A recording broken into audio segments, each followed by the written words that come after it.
ദൈവ തിരുനാമത്തിന് മഹത്വമുണ്ടാവട്ടെ. Bible reading പ്രോഗ്രാമിൽ സംബന്ധിക്കുന്ന എവർക്കും കർത്തൃനാമത്തിൽ സ്നേഹവന്ദനം. യാക്കോബ് ശ്ലീഹ എഴുതിയ ലേഖനം 4-ാം അധ്യായം. 3-ാം അധ്യായത്തിൽ നാവിൻ്റെ നിയന്ത്രണത്തെക്കുറിച്ചാണല്ലോ പൗലോസ് ശ്ലീഹ പറഞ്ഞത്.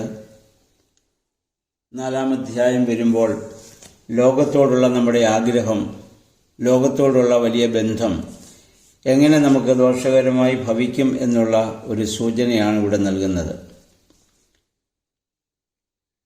അതായത് തർക്കങ്ങളുടെ, കലഹങ്ങളുടെ കാരണം ദുരാഗ്രഹവും അത്യാഗ്രഹവുമാണ്. നമുക്ക് അനുയോജ്യമല്ലാത്ത ആഗ്രഹങ്ങൾ, ആശകൾ അത് സാധ്യമായി നമുക്ക് ലഭിക്കുകയില്ല. കാരണം നമ്മൾ ചോദിക്കേണ്ടതുപോലെ, യാചിക്കേണ്ടതുപോലെ പലപ്പോഴും ദൈവസന്നിധിയിൽ യാചിക്കുന്നില്ല.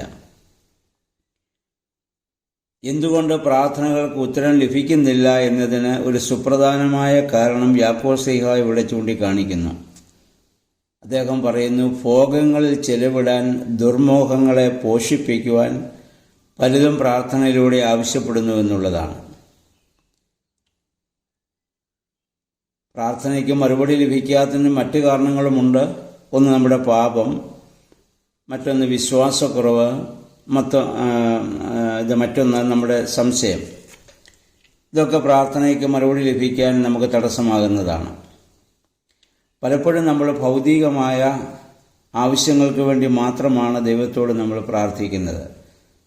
അത് നമ്മൾ യാചിക്കുന്നതിന് മുൻപ് ദൈവം നമുക്ക് അറിയുന്നുണ്ടെന്നും നൽകുമെന്നും മത്തായിയുടെ സുവിശേഷത്തിൽ നമ്മുടെ കർത്താവ് ഓർമ്മപ്പെടുത്തി, മുന്നമേ അവൻ്റെ രാജ്യവും നീതിയും അന്വേഷിപ്പീൻ, അതോടൊപ്പം ദൈവം സർവ്വവും നിങ്ങൾക്ക് നൽകും. ഞാൻ എന്തു തിന്നും എന്തുടുക്കുമെന്ന ജാതികളാണ് ആകുലപ്പെടുന്നത്, നിങ്ങൾക്ക് അതിൻ്റെ ആവശ്യമില്ല. ദൈവത്തിൽ പൂർണ്ണമായി സമർപ്പിച്ചു കഴിഞ്ഞാൽ പിന്നെ ലൗകികമായതിനെക്കുറിച്ച് നമ്മൾ ഏറെ വ്യാകുലപ്പെടേണ്ട കാര്യമില്ല. നമ്മുടെ ആഗ്രഹവും നമ്മുടെ ലക്ഷ്യവുമെല്ലാം ദൈവമായി മാറുന്നൊരവസ്ഥ നമുക്കുണ്ടാവണം. 4 മുതൽ 6 വരെയുള്ള വാക്യങ്ങളിൽ പൗലോസ് ശ്ലീഹ പറയുന്ന ലോകത്തോടുള്ള നമ്മുടെ സ്നേഹം ദൈവത്തോടുള്ള ശത്രുതയ്ക്ക് അത് കാരണമായി തീരും. എത്രമാത്രം ലോകത്തോട് നമ്മൾ അടുക്കാൻ ശ്രമിക്കുന്നു അത്രമാത്രം ദൈവത്തിൽ നമ്മൾ അകന്നുകൊണ്ടിരിക്കും. അങ്ങനെ ദൈവത്തിൽ നിന്നുള്ള അകൽച്ചയെ പഴയ നിയമത്തിൽ പ്രവാചകന്മാർ വിളിച്ചത് വ്യഭിചാരം എന്ന വാക്കുകൊണ്ടാണ്.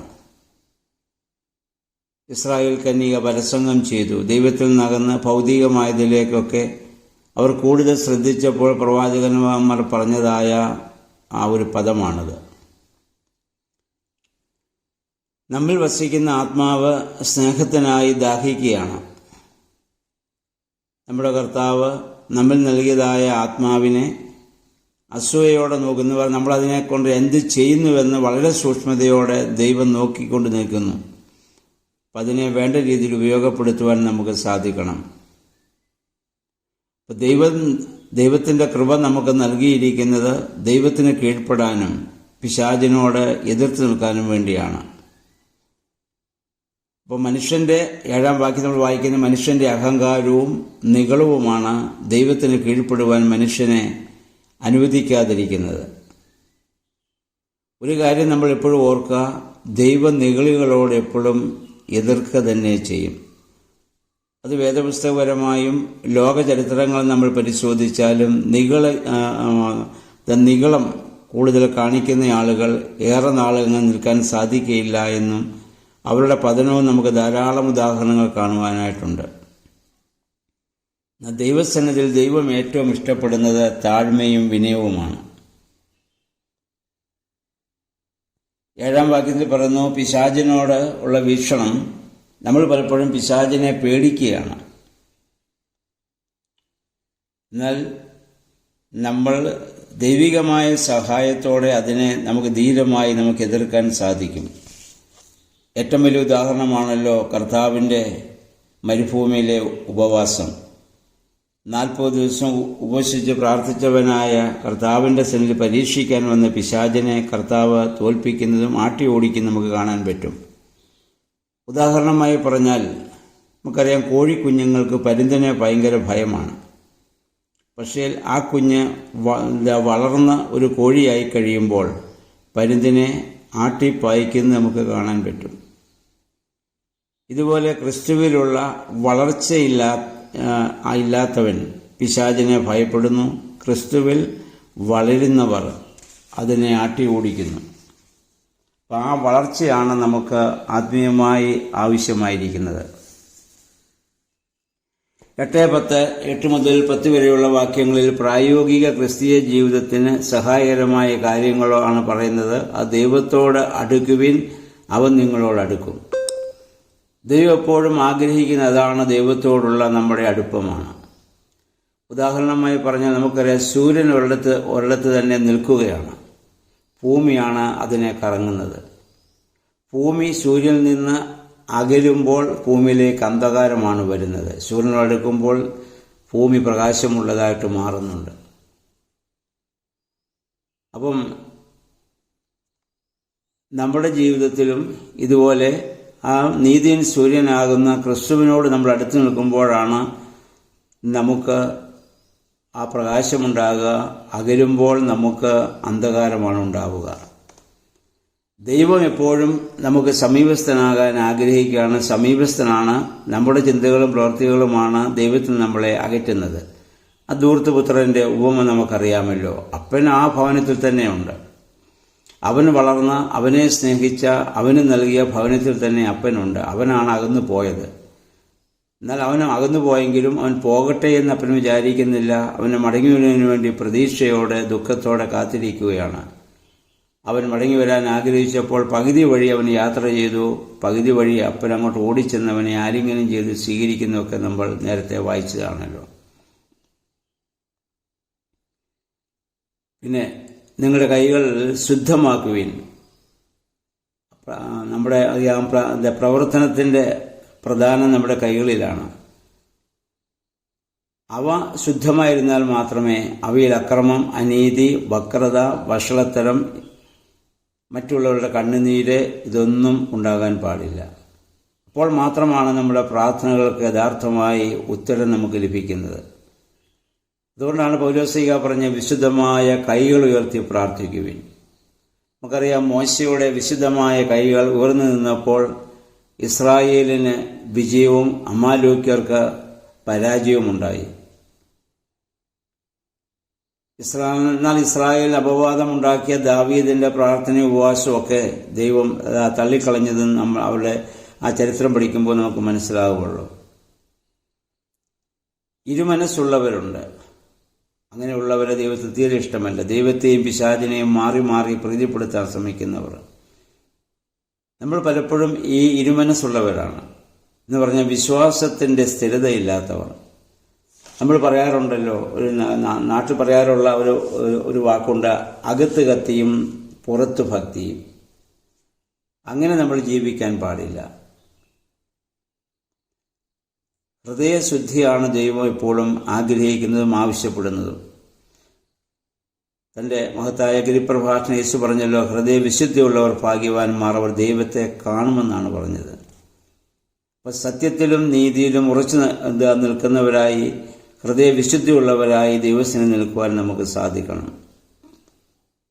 അതിനുള്ള കാരണം നമ്മുടെ മാനസാന്തരമാണ്, നമ്മുടെ പശ്ചാത്താപമാണ്. അതിനുള്ള ഏക ആ പ്രതിവിധി എന്ന് പറയുന്നത്. അതുകൊണ്ട് 9-ാം വാക്യത്തിൽ ഇവിടെ യാക്കോബ് ശ്ലീഹ പറഞ്ഞു, നിങ്ങളുടെ ചിരി കരച്ചിലായും സന്തോഷം ദുഃഖമായും മാറട്ടെ എന്ന് പറഞ്ഞാൽ അതിൻ്റെ അർത്ഥം മാനസാന്തരത്തിൻ്റെ കണ്ണുനീരായത് മാറണം. അപ്പോഴാണ് നമ്മുടെ ദുഃഖം സന്തോഷമായിട്ട് മാറുന്നത്. 10-ാം വാക്യത്തിൽ പറയുന്നു, ദൈവസന്നിധിയിൽ താഴുന്നവൻ അഥവാ സ്വയം സമർപ്പിക്കുന്നവൻ ഉയർച്ച പ്രാപിക്കും. കർത്താവ് നേരത്തെ പറഞ്ഞല്ലോ, തന്നെത്താൻ ഉയർത്തുന്നവൻ താഴ്ത്തപ്പെടും, തന്നെത്താൻ താഴ്ത്തുന്നവനൊക്കെയും ഉയർത്തപ്പെടും. ഇത് ലോകത്തിൽ പോലും പ്രായോഗികമായ രീതിയിൽ കാണാൻ നമുക്ക് സാധിക്കുന്നുണ്ട്. ഇപ്പോൾ പഴയ നിയമത്തിലെ മോശയും പുതിയ നിയമത്തിലെ സ്നേഹന്മാരൊക്കെ നമുക്ക് വലിയ ഒരു മാതൃകയാണ്. 11-12 വാക്യങ്ങളിൽ സഹോദരനെ അത് നമ്മൾ വിധിക്കാൻ പാടില്ല എന്ന് പറഞ്ഞാൽ, അതായത് പരദൂഷണത്തിനും ദയയില്ലാത്ത പ്രസ്താവനകൾക്കും എതിരായിട്ടുള്ളൊരു താക്കീതാണത്. ഈ പരിദൂഷണവും മറ്റുള്ളവരെ കുറിച്ചുള്ള മോശമായ പരാമർശങ്ങളൊക്കെ അഹങ്കാരിയുടെ സ്വഭാവമാണ്. അവരനെ താഴ്ത്തി സ്വയം ഉയരാനുള്ള അവൻ്റെ പ്രവണതയാണ്. അപ്പം അവിടെയാണ് സ്നാപക യോഹന്നാനെ നമ്മൾ മാതൃകയാക്കേണ്ടത്. നമ്മൾ നേരത്തെ പഠിച്ചല്ലോ, സ്നാപക യോഹന്നാൻ പറഞ്ഞു, ഞാനോ കുറയണം, അവനോ വളരണം. യേശുക്രിസ്തു പറഞ്ഞു, സ്വന്തം കണ്ണിൽ കോല് വെച്ചുകൊണ്ട് സഹോദരൻ്റെ കണ്ണിൽ കല്ല് കണ്ടുപിടിക്കാൻ നമ്മൾ ശ്രമിക്കരുത്. അത് ഒറ്റക്കണ്ണനെ കളിയാക്കുന്നത് പോലെ തന്നെയാണ്. ദൈവമാണ് നമ്മുടെ വിധികർത്താവ്. വേണ്ടത് ദൈവം ചെയ്തുകൊള്ളും. ദൈവം തൻ്റെ നീതിമാന്മാർക്ക് നീതി പാലിച്ചു കൊടുക്കുകയും ദുഷ്ടന്മാർക്ക് അതിൻ്റേതായ ശിക്ഷ കൊടുക്കുകയും ചെയ്യും. 13-16 വാക്യങ്ങളിൽ നമ്മൾ അഹന്തയോടെ സംസാരിക്കാൻ പാടില്ല, ആത്മപ്രശംസ പാടില്ല എന്നുള്ളതാണ്. സർവവും നടത്തുന്ന ദൈവമാണ്. അതുകൊണ്ട് എൻ്റെ ഭാവി ഞാൻ എങ്ങനെ ചെയ്യും ഇങ്ങനെ ചെയ്യുമെന്ന് പറഞ്ഞാൽ ദൈവം അനുവദിച്ചാൽ, ദൈവകൃപയുണ്ടെങ്കിൽ എന്ന് പറയാൻ നമുക്ക് സാധിക്കണം. കാരണം ദൈവത്തെ കൂടാതെ ഫലവത്തായൊരു പ്രവർത്തനം നമുക്ക് ചെയ്യുക അസാധ്യമാണ്. അതുകൊണ്ട് യേശു പറഞ്ഞു, യോഹന്നാൻ്റെ സുവിശേഷം ഓർക്കുന്നുണ്ടല്ലോ, ഞാൻ മുന്തിരിവള്ളി, നിങ്ങൾ കൊമ്പുകളുമാണ്. ഈ മുന്തിരിവള്ളിയിൽ വസിക്കാത്ത കൊമ്പുകൾ ഉണങ്ങിപ്പോകും. എന്നെ കൂടാതെ നിങ്ങൾക്കൊന്നും ചെയ്യുവാൻ സാധ്യമല്ല എന്ന് കർത്താവ് പറഞ്ഞു. ലോകത്തിൽ പല കാര്യങ്ങൾ നമുക്ക് ചെയ്യാൻ സാധിച്ചേക്കാം, എന്നാൽ അതൊക്കെ ആത്യന്തികമായ നാശത്തിലേക്കും പരാജയത്തിലേക്കും പോകും. അപ്പോൾ ദൈവത്തോട് ചേർന്ന് നിന്ന് പ്രവർത്തിക്കുന്നതാണ് എപ്പോഴും സന്തോഷകരവും അനുഗ്രഹവുമായ കാര്യമെന്ന് എപ്പോഴും നമ്മൾ ഓർക്കുക.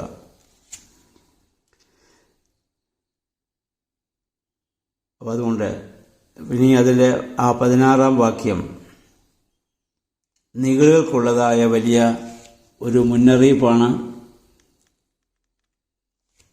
വ്യർത്ഥഭാഷണം, ആത്മപ്രശംസ, ഇതൊക്കെ നിഗളികളുടേതാണ്. അവർക്കുള്ളതായൊരു വലിയ മുന്നറിയിപ്പാണ് അവിടെ നൽകുന്നത്. 17 വാക്യം വളരെ ശ്രദ്ധിക്കേണ്ടതാണ്. അതായത് നന്മ ചെയ്യാൻ അറിഞ്ഞിട്ടും അത് ചെയ്യാത്തവനത് പാപമത്രേ. പലപ്പോഴും നമ്മൾ പാപമായി കണക്കാക്കിയിട്ടുള്ളത് തിന്മ പ്രവർത്തികൾ ചെയ്യുന്നതാണ്. അത് മാത്രമല്ല, നന്മ ചെയ്യാൻ അറിഞ്ഞിട്ട് ചെയ്യാതിരിക്കുമ്പോൾ അത് പാപമാകും. നമ്മൾ പലപ്പോഴും കുമ്പസാരത്തിലൊക്കെ ഏറ്റുപറയുന്ന പാപങ്ങൾ ചെയ്തു പോയ നമ്മുടെ തിന്മകൾ മാത്രമാണ്. ചെയ്യാൻ സാധിക്കാതെ പോയ നന്മകളെക്കുറിച്ച് പലപ്പോഴും നമ്മൾ ചിന്തിക്കാറില്ല. അപ്പോൾ നന്മ ചെയ്യാൻ അറിഞ്ഞിട്ടും, നന്മ ചെയ്യാൻ അവസരമുണ്ടായിട്ടും, നന്മ ചെയ്യാനുള്ള പ്രേരണയുണ്ടായിട്ടും അത് ചെയ്യാതെ നമ്മൾ പിന്മാറുമ്പോൾ നമ്മൾ തിന്മ ചെയ്തതിന് തുല്യമാണെന്ന് യാക്കോബ് ശ്ലീഹ പറയുന്നു. അപ്പോൾ നമ്മൾ ആ തിന്മകൾ ചെയ്യാൻ പാടില്ലെന്ന് മാത്രമല്ല, പരമാവധി നന്മകൾ നമ്മൾ ചെയ്യുകയും വേണം. അതാണ് ഒരു ദൈവമനുഷ്യൻ എന്ന് പറയുന്നത്. അപ്രകാരം നമ്മുടെ പ്രായോഗിക ജീവിതത്തിൽ നമ്മൾ ശ്രദ്ധിക്കേണ്ട ചില കാര്യങ്ങൾ, അല്ലെങ്കിൽ പ്രായോഗിക ജീവിതത്തിൽ പരാജയത്തിനും വിജയത്തിനും കാരണം എന്തെന്ന് ഈ 4-ാം അധ്യായത്തിൽ യാക്കോബ് ശ്ലീഹ നമ്മെ ഓർമ്മപ്പെടുത്തുന്നുണ്ട്. അപ്പോൾ അതനുസരിച്ച് നമ്മുടെ ജീവിതത്തെ ക്രമപ്പെടുത്തുവാൻ നമുക്കിടയാവണം. അതിന് പരിശുദ്ധാത്മാവ് നമ്മിൽ വസിക്കണം. ദൈവവചനം വായിക്കണം, പ്രാർത്ഥിക്കണം, ധ്യാനിക്കണം. അതിന് ദൈവം നമ്മെ സഹായിക്കട്ടെ. നമ്മൾ പല പ്രാവശ്യം ഇത് ആവർത്തിച്ച് വായിക്കുകയും മറ്റുള്ളവരെ കൂടി വായിക്കുവാൻ നമ്മൾ പ്രേരിപ്പിക്കുകയും നമ്മൾ മറ്റുള്ളവരോട് വേദപുസ്തകം വായിക്കാനുള്ള ഒരു പ്രേരണ നൽകുന്നത് വലിയ ഒരു സുവിശേഷ പ്രവർത്തനമാണെന്ന് ഞാൻ നേരത്തെ ഓർമ്മപ്പെടുത്തിയിട്ടുണ്ട്. അപ്പോൾ ആ രീതിയിൽ നമുക്ക് മറ്റൊന്നും ചെയ്യാൻ സാധിക്കുന്നില്ലെങ്കിലും ഇത് 10 പേരോട് പറയുകയും അവരെ ഈ വേദപുസ്തകം വായിക്കാൻ നമ്മൾ പ്രേരിപ്പിക്കുകയും ചെയ്യണം. അതൊരു സുവിശേഷ പ്രവർത്തനമാണ്. ദൈവം എല്ലാ നന്മകളും നൽകട്ടെ എന്നുള്ള പ്രാർത്ഥനയോടെ നല്ലൊരു ശുഭദിനം ആശംസിച്ചുകൊണ്ട് നിർത്തുന്നു. ദൈവനാമം മാത്രം മഹത്വപ്പെടുവാൻ ഇടയാവട്ടെ.